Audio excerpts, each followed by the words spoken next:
Episode की starting में हमें नाश्त दिखाया जाता है जो अपनी ग्रिमवार से एक स्पेल पढ़ता है जो होता है डेविल यूनियन मोड कैनस और कहता है आस्टा तुम्हारे लिए स्ट्रांग बनने का सिर्फ एक रास्ता है कि तुम उस डेविल के साथ जुड़ जाओ और उसकी सारी एंटी मैजिक पावर को बाहर निकालो।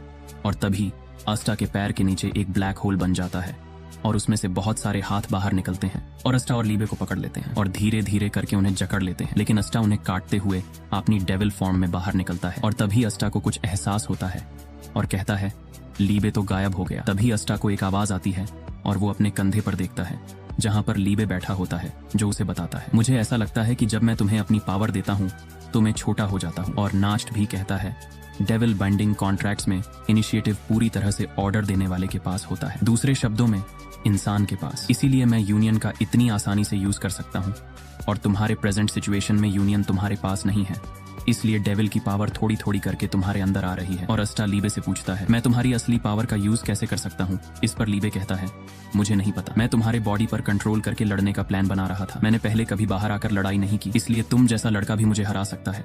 और उनकी बात सुनकर नास्ट कहता है मुझे लगता है तुम्हें यह लड़ते लड़ते ही समझना होगा और अपना एक स्पेल कास्ट करता है और आगे कहता है डेविल यूनियन का यूज करके मैं अपने हर डेविल की कैरेक्टरिस्टिक्स को शैडो मैजिक में जोड़ सकता हूँ। और वहां से बहुत सारे शैडो सोल्जर्स निकलते हैं और आस्टा ये देखकर पूरी तरह शॉक हो जाता है।